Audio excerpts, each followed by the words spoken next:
Hello everybody and welcome back. My name is Winback, and on today's episode of Heroes of the Storm, we are going to be playing the aspect of Death himself, the Deathwing, the dragon, the big guy. You can't touch him. He's unstoppable permanently. There you have it. That's everything in the video. I hope you guys had a good time. I'll see you tomorrow.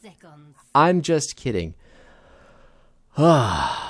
Okay, so anyway, it's Deathwing. The map is going to be Volskaya Foundry, which is perfect for the build that we'll be playing today. This is a YouTube video, so please feel free to like, comment, and subscribe your heart out. We do 4 of these videos a week, and we're going to happen upon the character that you want to see eventually, if we haven't already, I'm sure.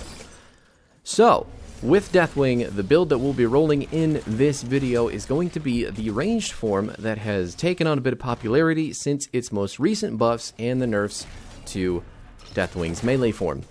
That all being said, if you've watched the previous Deathwing video at all, which we did a while back, that was before these changes, so this is probably the better way to play Deathwing currently.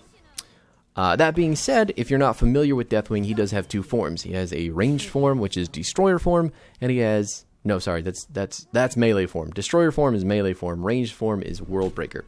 Now, the difference between the 2 forms is just your W and your E button. Both of those abilities are going to change depending on which one you're in. If you are in Destroyer form, you are going to have Incinerate as your W, which is an AoE around you, just a big fire circle.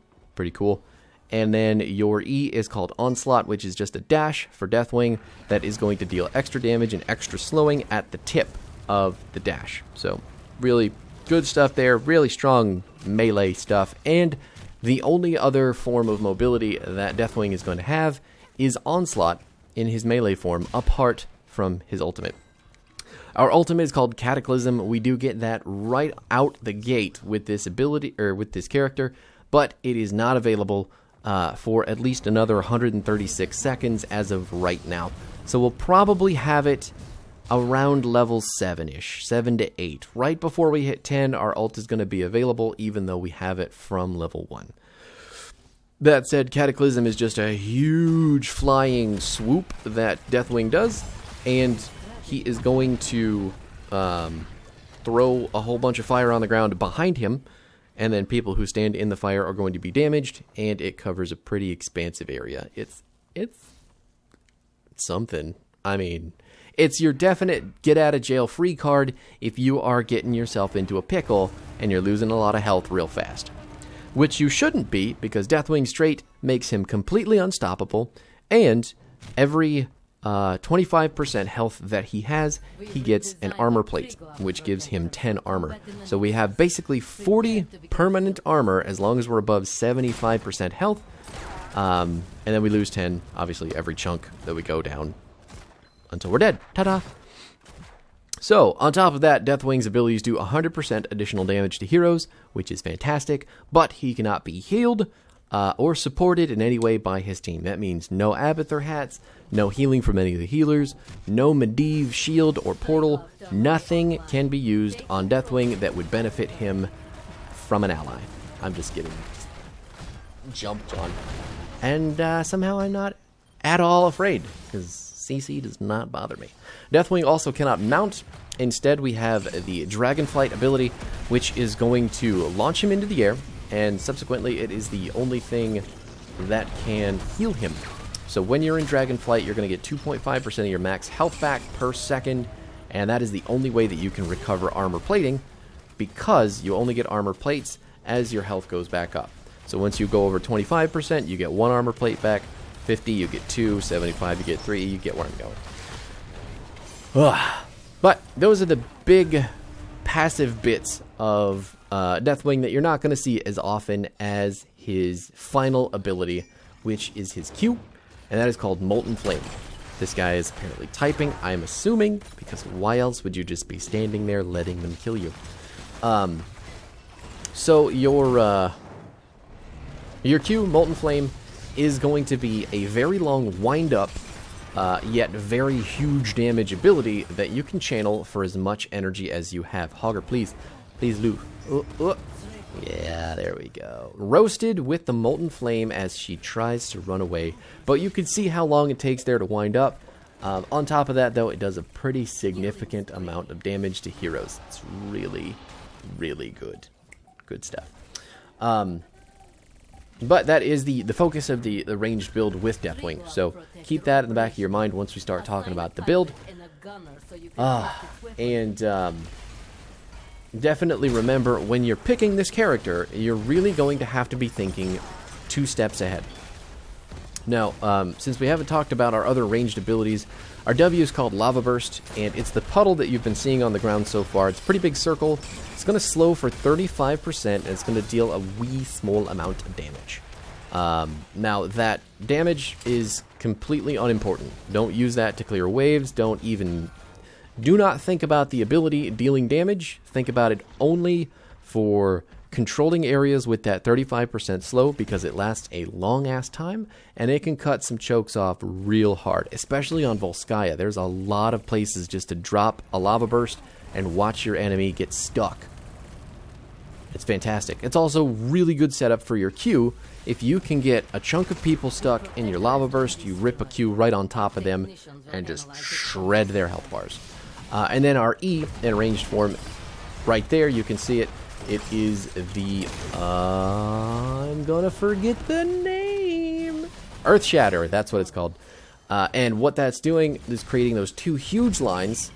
There we go again, you can see it. Those stun for 0.75 seconds, anything that gets hit by them. Obviously, things that can be stunned, you know what I'm saying.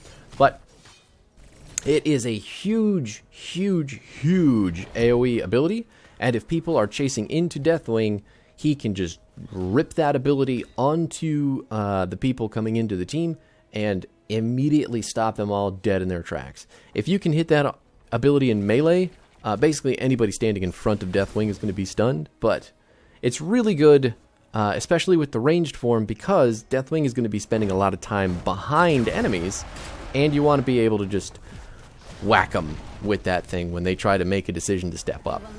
It's especially good against a lot of melee characters, and people like Murden, Zeratul especially, if they step incorrectly while we've got the Earth Shatter down, they are going to have a really bad time.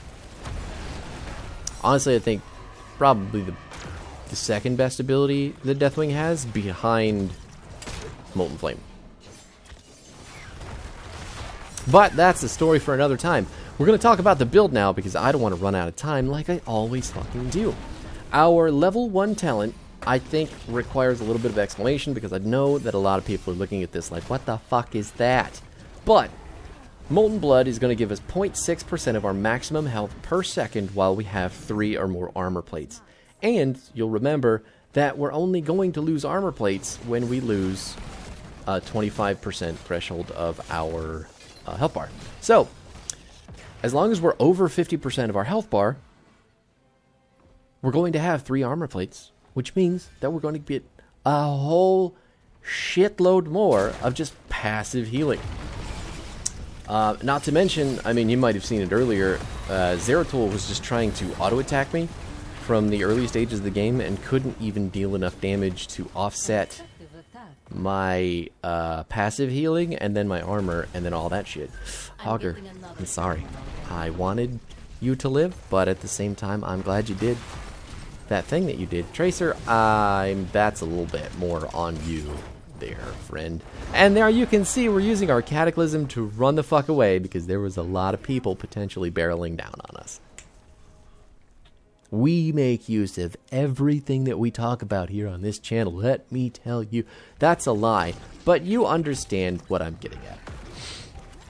Now, that is it. That's the only explanation I'm going to give you for the level 1 talent. I think this is an extreme amount of healing for the amount of time that Deathwing is going to spend in the back with the ranged build. I think it's really, really, really, really good. And I honestly don't really like taking Draconic Might. It just feels bad, because the protected is like okay, but I mean, it's only okay if you're just getting fucked on, right? And I don't like to do that when I'm playing range. So I like to sit back, I like to deal damage from afar. I really want to just sit on this point, so the fact that you guys are running around and doing stuff over there makes me a little bit concerned. So that's 2 for 2. I mean, can you come get 2 for 2 up here instead of where you're going? Oof. Murden eating an earth shatter directly in his dwarven mouthpiece. Man, that Molten Flame feels good. I think Tyrael thinks he can kill with his death, but didn't realize that there's an avatar still. And this is me just cutting off the chokes again while I try to get some more channel going on for the objective. Objective fights on this map with Deathwing are incredible. And the amount of ability usage that you can get from your E and your W is absolutely fucking nuts. Like, look at how stuck. They're basically just stuck because they want to kill Hogger, but at the same time, I helped him live a little bit longer, I like to think. Unlike Orphea, who we can't save even remotely. But our level 4 talent is going to be Infernus. It's funny because it's Furnace and Fire and Molten Flame. I get it. Anyway, I'm sure that's not the intention, but it sounds funny. Increase the damage of Molten Flame against enemy heroes by 25%. Increase this damage bonus to 75% when Molten Flame is cast at 75 energy or higher. So the increase on the damage baseline is pretty good. But if you're catching a hero with the tip of your Molten Flame in your energy bar, it's going to be even more good. And that's going to make a lot more sense the more that we get onto this build, because we're going to be picking up a lot of talents with this little icon over here.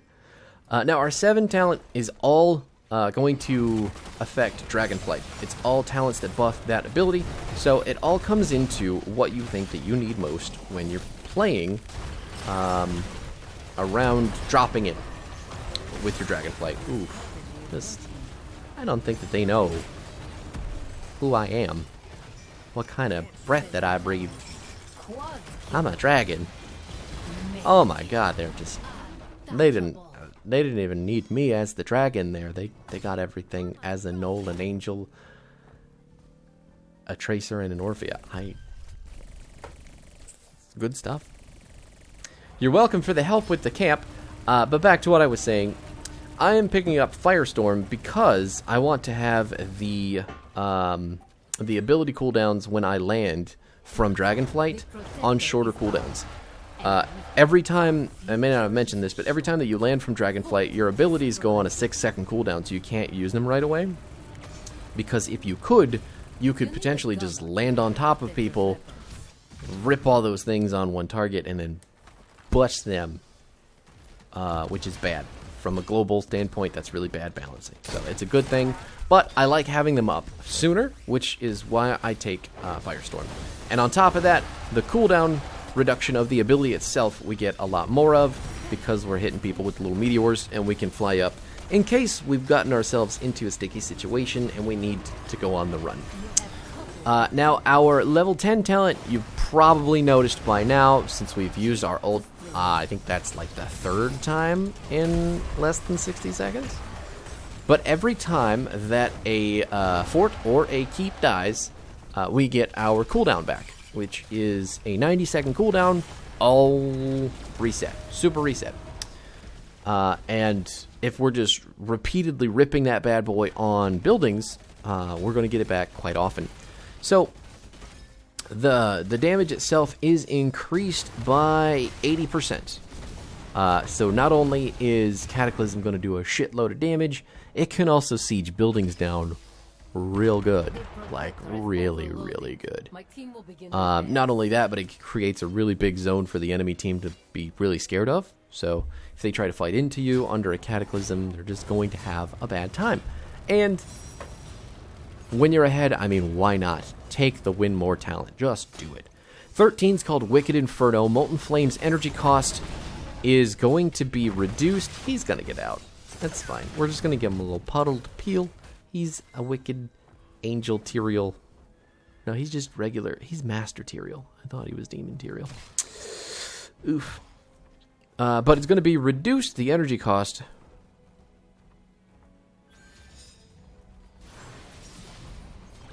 Reduced by 10, but it says drains 30 energy per second. I see. That's a little bit, ooh! Oh, look at all that burning!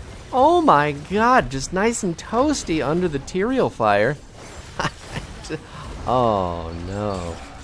Enemy team. What did you think was going to happen? Quad kill. And what you saw just there was our level 16 talent ripping a shitload more damage. Dealing 702 damage with Molten Flame to enemy heroes within 4 seconds causes them to burn for an additional 219 damage over 4 seconds. While burning, they explode every 1 second, dealing 175 damage to all nearby enemies. Conflagration is the whole reason that our Q does such redonkulous damage. And when people group up like they do, or sit in that big AoE line like they did, it's really easy to kill them. So, our level 20 talent kind of doesn't matter. If I'm being honest, maybe Destroyer's Rampage was probably the way to go. Because if you can land, and then you can hit a big Q on top of that, having like that really buffed damage could be good. But at the same time, you can also take the ult upgrade, which is going to make your Cataclysm, I think it does more damage and slows more. We need to check it. Yeah, that's me. Nice gold jaw, Deathwing, gold member, Austin Powers looking. Yeah. We're going to leave that where it is. Talents 20. Here we go. Slowed by 40%, and its duration is increased by 50%. So it is a D word. I just got the wrong one. 40% slow, it increases the duration by 50%, which means damage for longer. Not like we really needed it, but it does couple really well with the level 10 talent, especially if you go on a building killing streak like I did earlier, except we weren't 20, so it wasn't as cool. Anyway, that's the build. Here it is again in case you need it. Molten Blood in Furnace. It's going to be Firestorm at 7, Burn Beneath My Shadow at 10, Wicked Inferno at 13, 16 is going to be Conflagration, and Stood in the Fire at 20. You could also take Arrival of a God. You could also take Destroyer's Rampage. Both really good, but Destroyer's Rampage does require that you land in melee form to get that damage buff. So there you have it. That is the new and maybe improved Deathwing. This is certainly a magey way to play the character, so if you're used to melee Deathwing, that's still possible. It's just a lot more difficult. And that's not to say that this is any less difficult, because Deathwing always has a fucking target on his back because he's so fucking huge and really easy to hit with damage like, Cursed Bullet. But, yeah, that's the end of the video. Thanks for hanging out. Hope you enjoyed yourself some Deathwing, and I will be back tomorrow with something new and interesting and fun. Maybe. You're welcome in advance.